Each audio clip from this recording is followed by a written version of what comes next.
Hello? Why don't I hear you? Andrew's there. This is George. Oh, can you see me? This is Peter. Yes, we can see you, Peter. You can even hear me. I can. You're good. We're on live right now, so if anybody comes on to the thing, they'll hear us talking, but I don't really care. So Peter, meet George Kane. George, this is Peter. Peter's my business attorney. Okay. Out of Western Massachusetts. George is actually a Connecticut guy originally, but your parents are still in the Berkshires, right? Yeah, my parents live in Monterey, Massachusetts, in next to Great Barrington. Yeah. Where are you located now? Long Beach, California. Much better location. You should see where he is, dude. It's Much better location.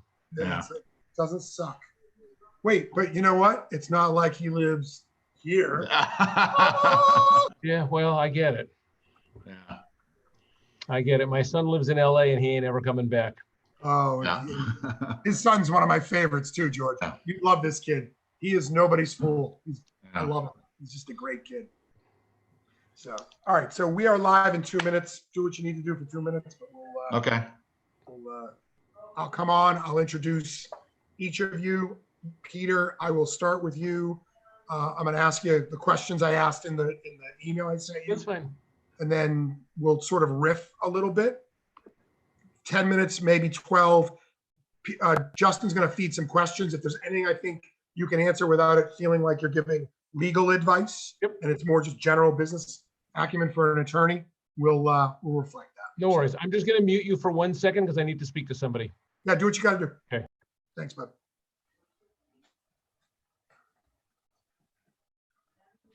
Hi, cutie.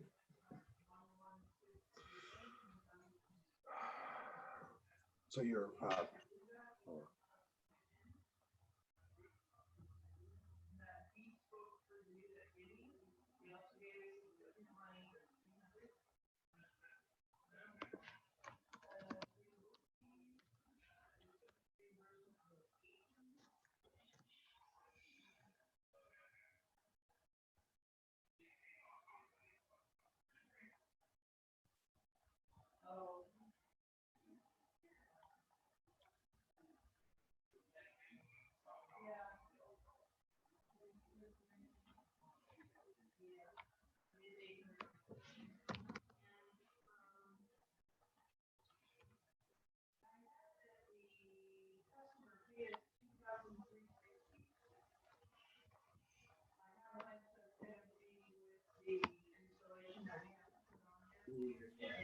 all right. It is 5 o'clock.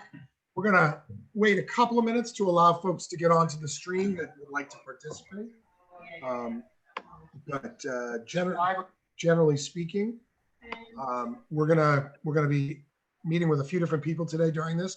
First, I want to welcome anybody who's already here. If you don't know me already, my name is Andrew Jaffe. I am the publisher of Sports TV Guide and the newsletter, The Daily Rail. So we talk to you folks every day with our email newsletter. And to be quite frank, we're all in this together, because if you haven't figured it out, there are no sports on. And when there's no sports on, who's going to pay for the privilege of reading the Sports TV Guide? And so we understand the situation you're in. The first thing I want to tell everybody who is joining us in this for the stream is that we're going to put everybody's subscriptions on hold, although we're going to continue to serve the guide regardless of whether there's sports on or not. And the newsletter just stay a part of your daily rotation and a part of your daily routine. And we will prorate everybody's anniversary dates to reflect the time that would be lost as sports are canceled. So hopefully this will only be a few months of that. If that's the worst case, then we'll be back and running and caring for everybody. You'll get an email about this tomorrow afternoon as a way of describing our situation and what we're going to do for our subscribers. And, you know, we've been doing this for 18 years. In 2008, everybody was sure that the world was going to come to a screeching close. Maybe it will this time too, but it didn't then. And people still got to eat. They got to drink. They got to meet each other. So we're, you know, we're gonna be okay in our industry. If not changed, we're gonna be okay. So the purpose of this live chat today is for us to discuss the steps that you can take to survive the experience of this epidemic or pandemic crisis. I've invited a few people to join us today. With us first will be Peter Schreier. Peter is the general partner of the law firm Cooley & Schreier in Springfield, Mass, and has been my personal attorney, quite frankly, for almost 30 years, and is a very knowledgeable business and transactional attorney. So I'm going to ask him some specific questions about what the circumstances create for you from a legal perspective, what things you can do to protect your business now, and be thoughtful about preparing for what might be coming. We'll take questions. I can't guarantee you we'll answer all of them, but if you have questions in the YouTube chat, if you're watching us in the chat, you'll be able to add your questions there, and we are absolutely happy to take them, and we'll do our best to answer those that we think are appropriate for the group to hear. The second guest we have is George Kane. He runs the largest DirecTV dealership in the country out of California, National Satellite Center. Is that right, George? National Satellite Center? That's yeah. My Pacific Concepts is the corporation. That's the email address I'll issue for people that need help later. And DBA is National Satellite, correct? So George's team sells DirecTV commercially to restaurants, bars, and public viewing spaces. And we're going to talk about your programming because, especially for our sports themed operators, such a big chunk of how you market and make money. We want to make sure you have some good guidance on how to respond to DirecTV now that we're sort of a week into this. We know there are going to be some things you're going to have to manage. And then finally, we'll take questions for about a half an hour, 40 minutes. I will, but I'm going to outline some ideas about how you should move forward, and some of the parameters and some of the news, and just, kind of have a commiseration.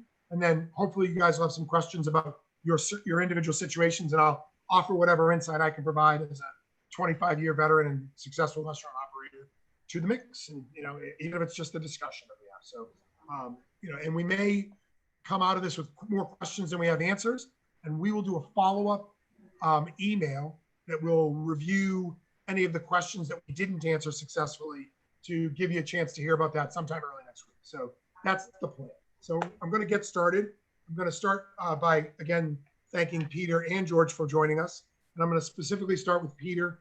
And I guess you and I spoke the other day, and the term you used that was really the most powerful to me was force majeure. And if you could take a minute and sort of describe what that means to a restaurant owner or a business owner, and help us to understand what that's going to mean in the grand scheme of whatever we deal with over the next 6 months.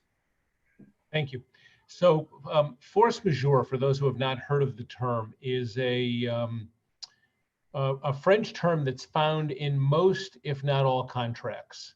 And what it does is it normally, people think of it as, oh, there's an act of God. So there was an act of God here, so I can get out of the contract. And that is really oversimplifying it. The concept behind force majeure is that there are certain circumstances where in a contract, we may want somebody to come out, get out of it. For example, I'm renting your house in Long Beach. I'm renting your house and I'm going to come for a long weekend and a tornado takes it away and the house isn't there. Do I get my deposit back? So force majeure would say, well, there's an impossibility or a frustration, not a frustration, impossibility or impracticality, can't use it. That house doesn't exist anymore. I should be able to get out of that contract, give me my money back. A few states, very few, have codified it in their laws and already have this as part of their law, not many. So what most people do, in a lot of the European countries, this is part of their civil codes. In this country, it's up to contract law. So what you do is you've got to draft a contract that says, in these certain events, I can either extend the time period for which I have to perform, or I might even be able to terminate it. So a lot of people, when this all started, a lot of tenants started looking at leases saying, wow, do I have a force majeure clause? Can I possibly delay paying rent? You don't have it in your promissory note or your financial obligations because banks wouldn't give it to you. Normally, force majeure excludes payment obligations. You sometimes see them in purchase contracts. Let's say you're buying a whole bundle of liquor, and you don't need it. You know, you're going to be cutting down your purchases, but you agreed to a price a while ago, and you got a better buy on it. And now you're thinking, well, geez, I'd really like to delay that purchase. You look at the contract and see, does force majeure cover it? And it may. This is something. This is really the prime example of force majeure. However, it's really important to see how the force majeure clause is written. Some people write them in the event that there is an act of God, windstorm, hailstorm, snowstorm, or the like. I can, the parties can extend the contract. Well, that's probably the most basic form of force majeure clause. Likely wouldn't cover this kind of a pandemic. Very few people think about putting pandemics in, although in the last 3 days, you can imagine that on the internet with all the lawyers talking, everybody's rewriting their force majeure clauses now to include pandemic. So let me interrupt you. So, so force majeure. So let a listener right now might be interested in going back to their lease, as an example, and reading through their lease and seeing if there's a clause that specifically covers force majeure. Is that a fair thing to say? Absolutely. You should be doing it. Right. Yeah. So that's the first step. Doing it, you should be. First thing you do is pull out your lease, pull out any contractual obligation where you may get squeezed right now, and look at it. Now, normally you find them at the end where they put in what people refer to as the boilerplate, and this is going to be a great example as to why people can't just assume boilerplate is just boilerplate, because they're going to look at these force majeure clauses now, and it may give them some relief. It also may not give them some relief because most people don't pay attention to it. If you do business in Oklahoma, you probably are worried about hailstorms and tornadoes. But as far as a pandemic goes, people haven't really thought of it. So you got to first step is pull out the lease and take a look at it. And if it says, first see how broad it's written and see if you want to pull the trigger and what you have a right to pull. The trigger may be, we can delay, we can extend payment. It's probably not, you can terminate. But then again, you've also got to, read the whole thing, because many people say that a force majeure event does not, it's good for anything for performance except for payment. So a monetary obligation is oftentimes excluded. So you got to look at that in your lease. All right, so let's talk about business interruption insurance, because many of our listeners definitely have it. I think when you and I talked, one of the things you said is force majeure is obviously a part of that, but there might literally be exceptions for pandemics. Correct. So, business interruption insurance, most people, and if there's any insurance agents on the phone, I'm not picking on them, or if any of your family members are insurance agents. Business interruption insurance, people are going to have an enormous surprise. That is turning out to be really a disaster. No, pun intended, but it's really becoming very bad, because what people are finding is business interruption insurance generally doesn't cover pandemics. It did, I'm told, up until I think it was 2011, when we had either swine flu or bird flu. And SARS, and what happened, and MERS. And what happened is the insurance companies after that, I believe it was Taj Hotels, collected like $16 million because of a downturn in business. And after that, the insurance companies rewrote all the policies, saying that pandemic is excluded. That's going to be a real kick in the ass, and is going to be a problem. I question whether, and I discussed this with another client today, whether there's any exposure to insurance agents who didn't tell their customers that, hey, we're renewing your insurance now. Understand your business interruption insurance no longer covers pandemic. And if you want it covered, you can buy extra coverage with a rider. Oh, wow. So I don't know where that's going to go. We were just kicking it around today. It's quite possible that there'll be, my guess is after the dust settles, which, as you said earlier, is months from now, but after the dust settles, there'll be lawsuits, because people are going to say, well, geez, I paid business interruption insurance for all these years. Why am I now not covered when I expected to be covered? Why didn't you tell me? And then there's a whole issue, it's a separate legal issue, not for the purposes of this call, as to what duties insurance agents have, and those vary state by state. There are some states that say that insurance agents don't have a duty to tell you about other avenues of coverage. I think you have a pretty good, to me, I think it's a pretty fair argument that if I had it and it's been removed, that you have to tell me that it's been removed and what I can do to supplement it. All right, so that's a really important point. Is I'm sure many of the people who are listening or will watch this later are aware of the fact that they bought business interruption insurance and maybe they've bought it for 10 years. So they would have the ability to go back, look at their policies, demonstrate that somebody didn't take the time to let them know about the removal of pandemics. Correct. And then it'd be an issue of state law as to whether you have an E&O claim, an errors and omissions claim against the insurance agent who would be insured for errors and omissions. I'm not looking to just dump on insurance agents, but to tell you what's up so you have coverage. Because this is going to be devastating losses to the economy and to many of our small businesses. Yeah, I mean, there's no question that the tentacles of this is the part that I think most folks haven't really grasped yet. It's not what's getting canceled today. It's what's going to be canceled months from now as a result. So that the way this thing radiates out across our entire economy is incomprehensible. We're all sort of just in shock right now, which is why this kind of conversation is so valuable, because we want to talk about the rational problems. So I'm going to use that as a chance to shift gears. And while I hate the idea of talking negatively about what the future looks like, I think our operators deserve to at least have a clue as to what some of the remedies are and what they might do if they find themselves defaulting and having difficulty keeping their business running. So let's talk about sort of, either steps like renegotiating with the landlord. Perfect topic, because that's frankly the last 3 days, that's really all I've been talking about here and working on.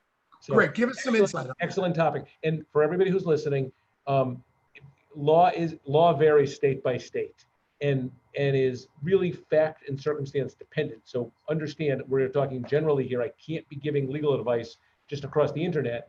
That being said, we're having a general discussion. These are things to think about. So first, everybody should know that you generally bank with your lender. So if you have money in your bank account and you're not in default, generally the bank can't go and take your money. But if you go into default, the bank has a right to go into your account and take your money. It's called a right of set-off. That right exists probably in every state in the country, and it's in most loan documents. So you need to know, if you go to call your bank and say, hey, listen, I'm having a problem, you better have a really good sense of who your bank is, because they're likely to go into your account. They do have the right to do this. I've seen this happen, where they go into your account, scoop the whole account, and say, well, you're in default. You just told us you can't pay, and take your money. And then you're really behind the 8 ball.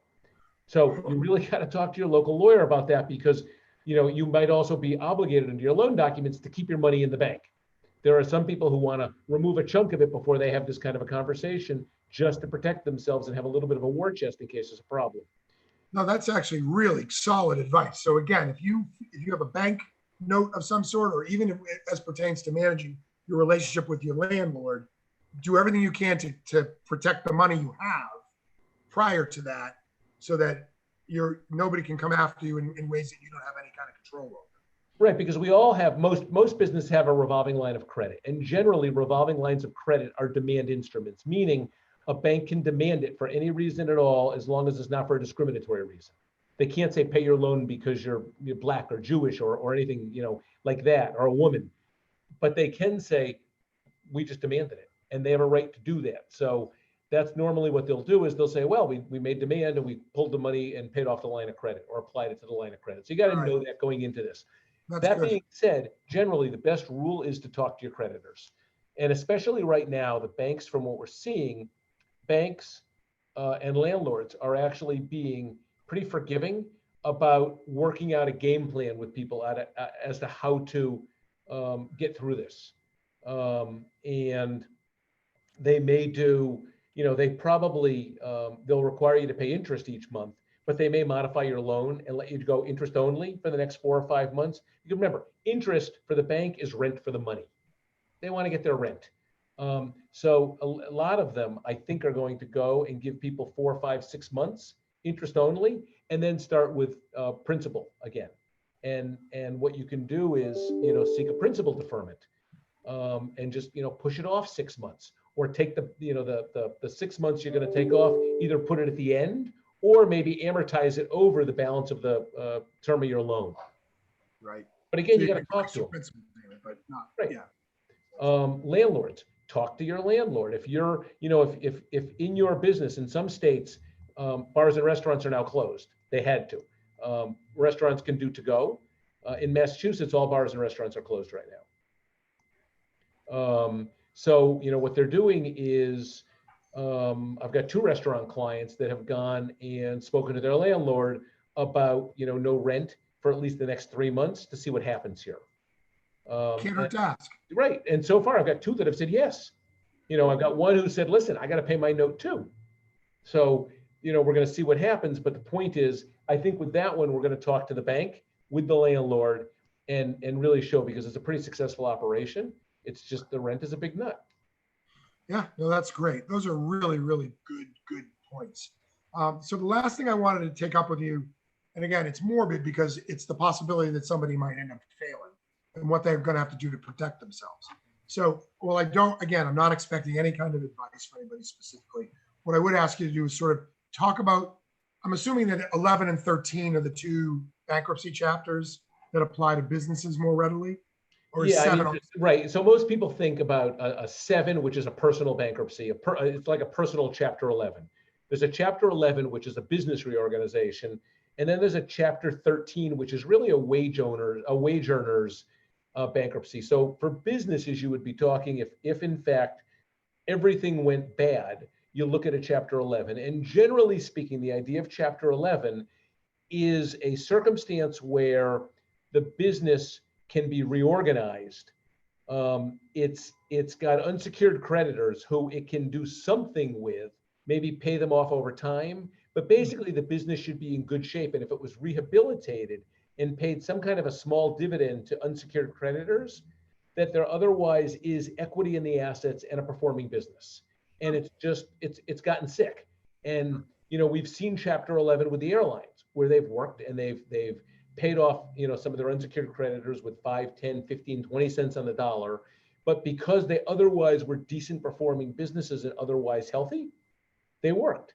That being said, Chapter 11 can also be used for other things. Chapter 11 can be used to get out of a bad lease. It can be used to get out of a bad union agreement. It can be used. So Chapter 11 doesn't have to be the death knell for a business. You just got to make sure you're doing it for the right reasons. Some people who are being foreclosed on say, I'm going to file Chapter 11. It's useless. They don't get anywhere, and ultimately the bank succeeds and takes over.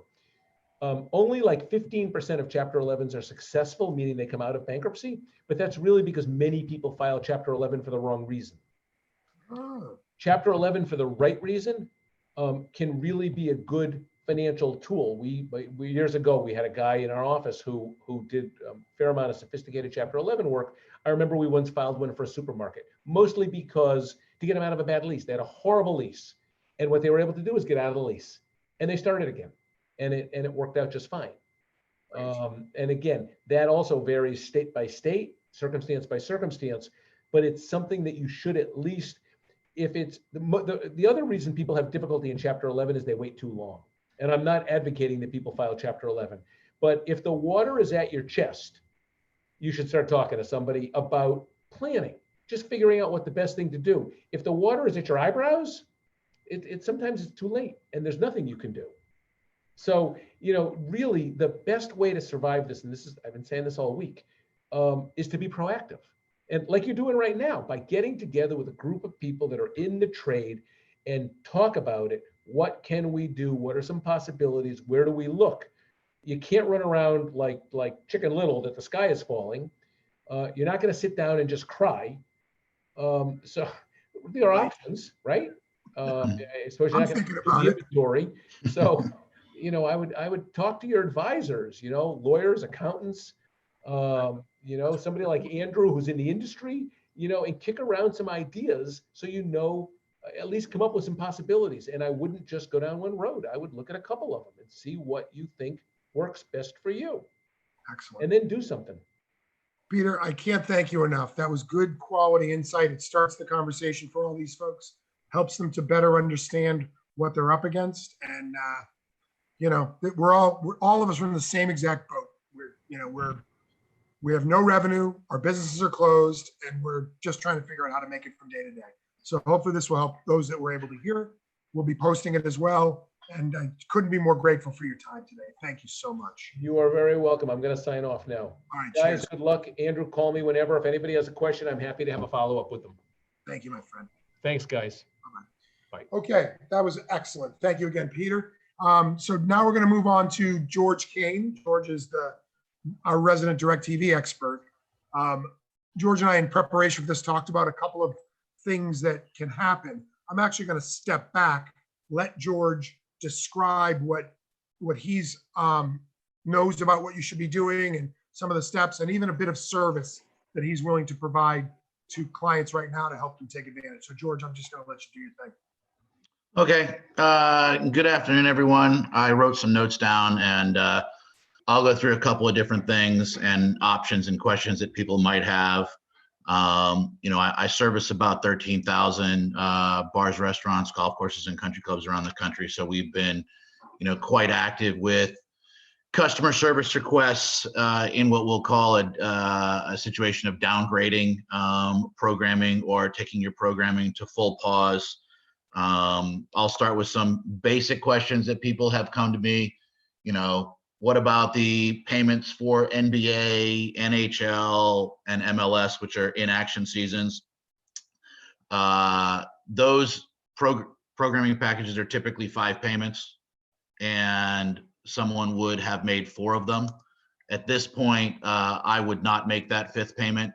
AT&T has told me that their policy will be that if you have paid for the entire season, you will get an appropriate refund or credit back on your bill if the season is closed or terminated. For those of you that may have ordered Major League Baseball, if you have that on your bill, I obviously wouldn't pay that portion of the bill. Additionally, if you have made a payment and you're not going to get any future billing for MLB at this point in time. But more importantly, let's talk about programming overall and downgrade options. I don't think it makes sense for anyone to not downgrade their bill at this point in time. Obviously, if you're in a sports bar solution that has ESPN and regional sports networks, there's nothing on those channels of any value at this time anyways, other than reruns. So I basically put out 4 different options for our customers. One would be if you wanted a full package without ESPN and the sports networks, you could go to what's called Commercial Choice, which is an $89.99 package, and you only pay for 2 TVs at $15 a piece for $129.99. The next thing that people are doing is they're saying, look, we're moving into takeout only type situation, and we just want to have local channels on so that we can see what's going on with local news. You can also do that. That's a commercial basic package, which is $24.99. You would then pay for each additional outlet, unless, of course, you could email into DirecTV, and I can help you with this and just say, just keep on my primary television. The most popular thing that is happening is that people are going to what is called pause, where basically you would discontinue all services for DirecTV. You would have no programming on the television. A lot of seasonal businesses do this. If you are a golf course client of mine in Minnesota or the Dakotas or areas where there's cold weather, you're not open all year round. And they go what's on called pause, which is a $9 a month package. Obviously, at this point in time, call centers are overloaded and staffing has been minimalized. There have been call centers that AT&T has outsourced to, which have had to close completely due to someone within that environment testing positive for COVID-19. And then, of course, call centers have to apply proper spacing. So what I would recommend that most people do is that we use email as the primary method to request these changes. If anyone on this call does want to go to pause, I have the proper document needed to do that, to email that into AT&T. If you would write this down, anyone that wants to go on to pause, I can send you that document.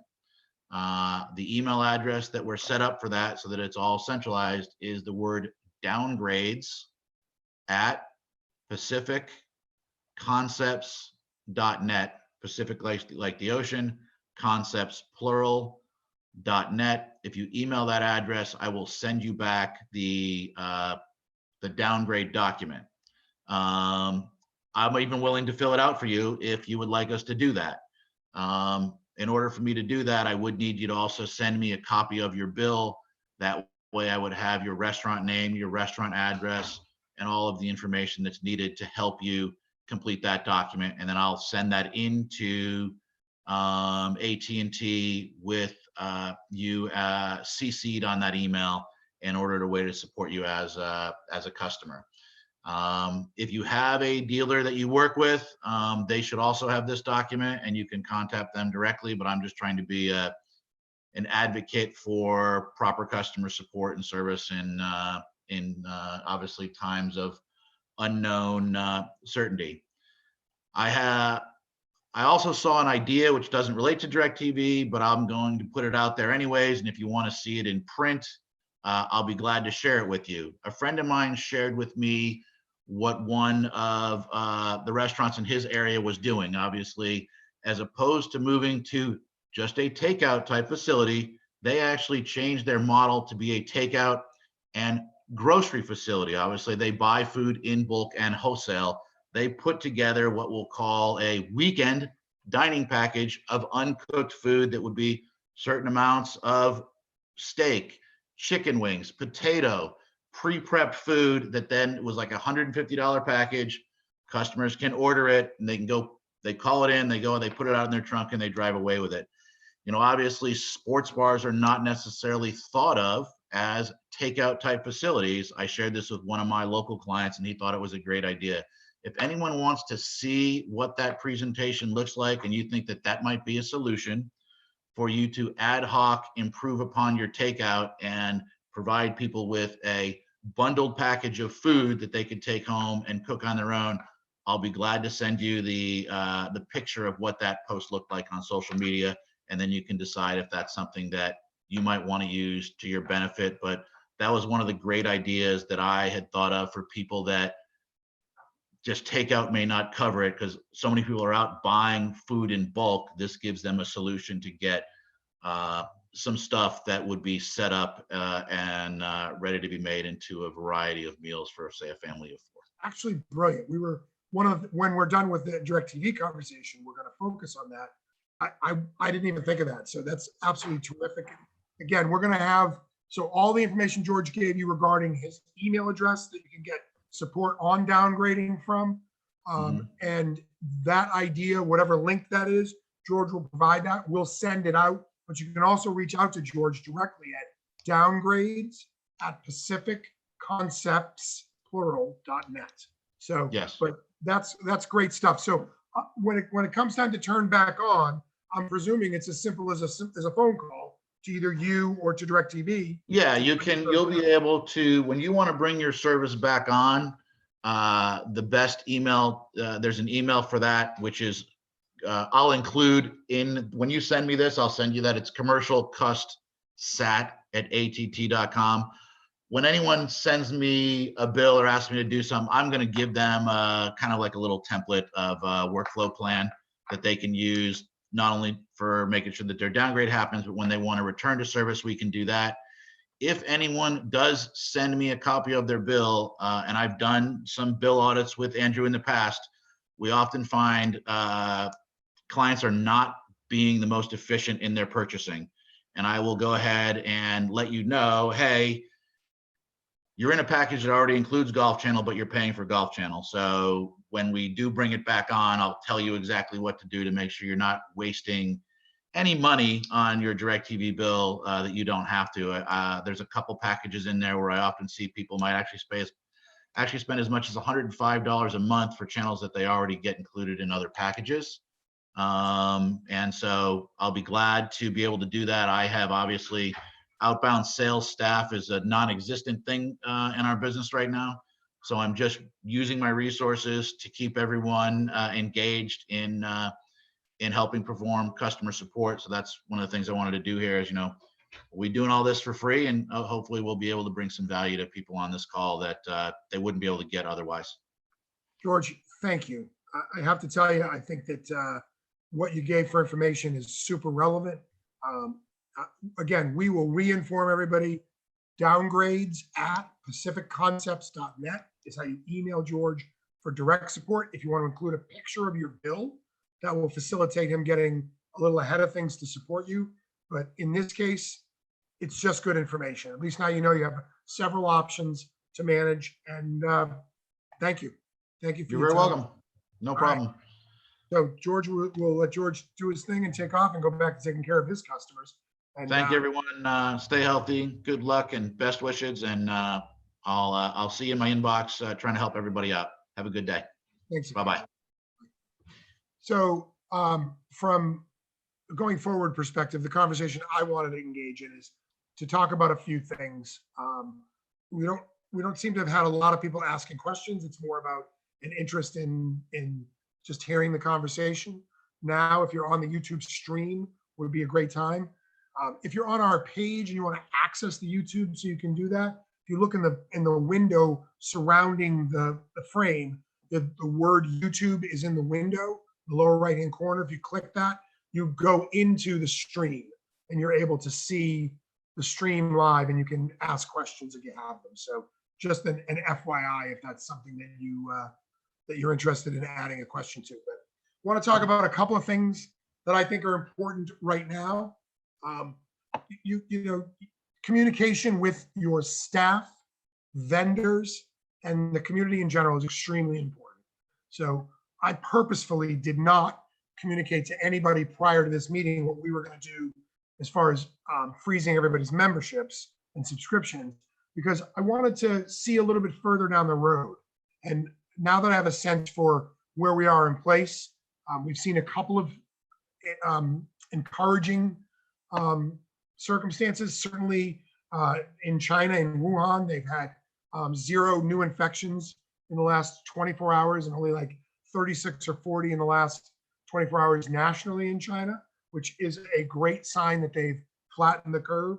It doesn't mean that the disease is beaten, but it might be that we at least have held it off a little bit so that the other efforts that are being done to combat it can take time to take hold. So if you haven't heard about this, there's a medication that is being used called favipiravir, which is being tested in Wuhan and in China, in Japan.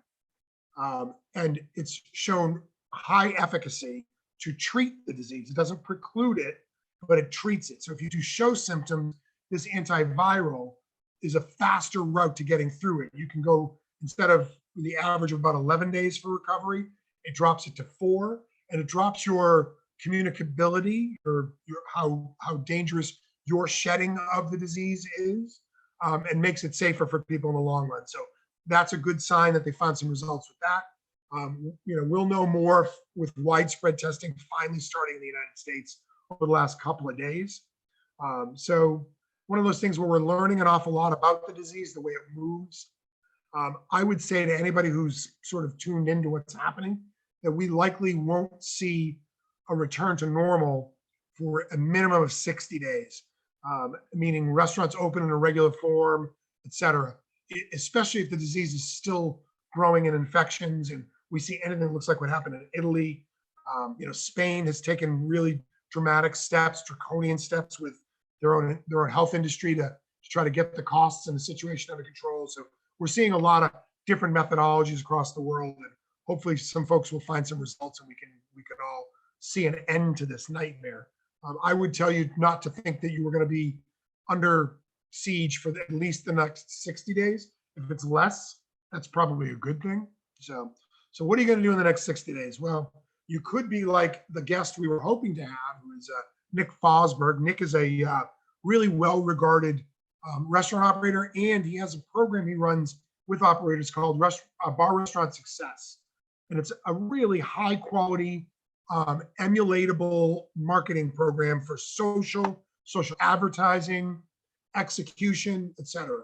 And he was going to join us, but within hours of our meeting today, the state of Illinois closed all restaurants, period. End of conversation. No carryout, no modified services, closed.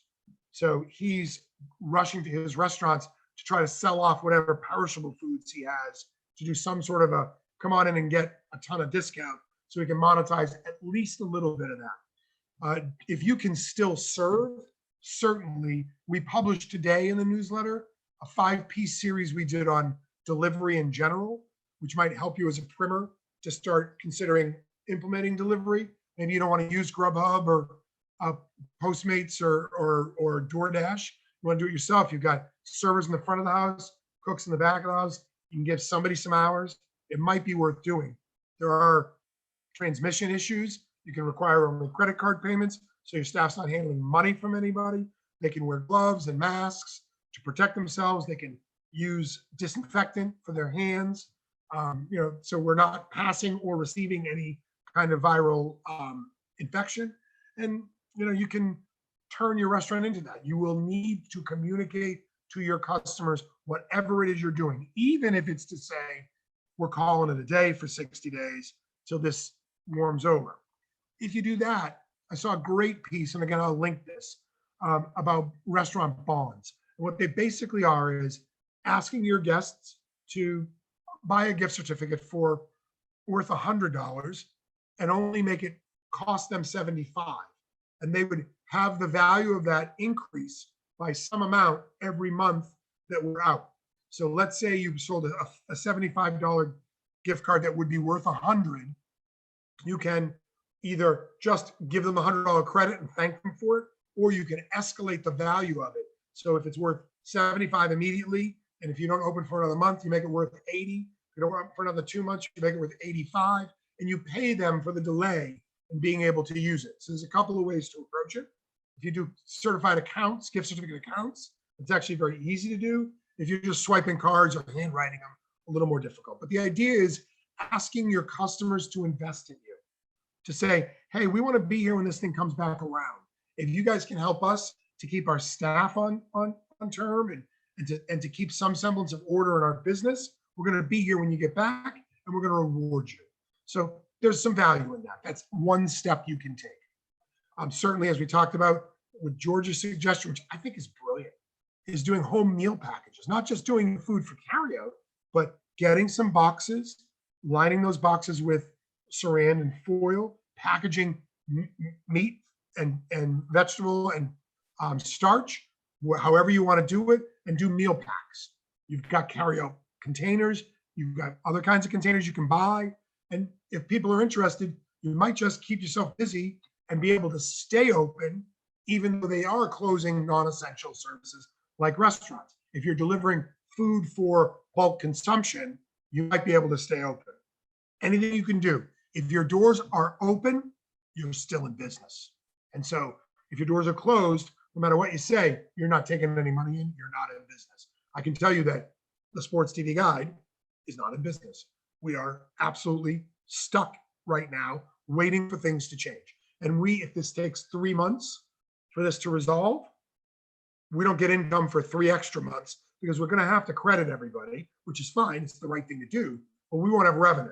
So we may ask our customers, if you pay us for 15 months, we'll give you 18 months and we will credit them. So these are the kinds of things we're considering about how we give our customers a chance to invest in us once things come back and know that we're still going to be here. We'll all work together. So I don't know if there have been any questions asked. It doesn't really. So somebody asked about restaurants in Illinois. I'm just going to respond to Pleasant House Pub and tell you that, yes, restaurants in Illinois are required to be closed.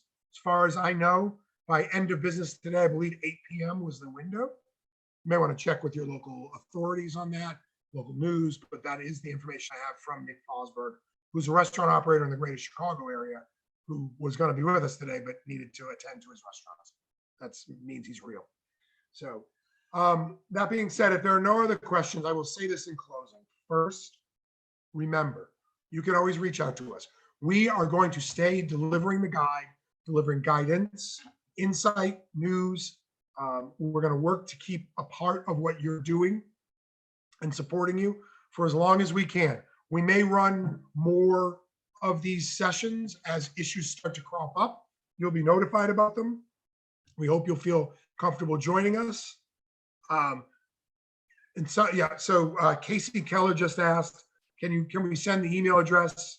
And he says it, oh, Casey, it's because it's Pacific Concepts, not specific concepts. Pacific like the ocean. Then that should fix that for it. pacificconcepts.net. Downgrades at pacificconcepts.net. But we'll send out a general email. If you got the email to join the session, you'll get the general email that will have links and some other information in it as a rundown of this. It'll go out on probably Monday or Tuesday of next week. Otherwise, thank you all. I appreciate you joining us. Again, you can reply to any email you've ever received from us. I get them. I will reply back. Any questions, any things you're doing, share strategies. You're not competing with each other right now. You're competing with this disease. So please share. This is the time for us to come together as a community. And I would be proud and happy to participate and facilitate that coming together in some form. I thank you all for being our customers. I thank you all for being patient as we put this together, and we will keep doing this.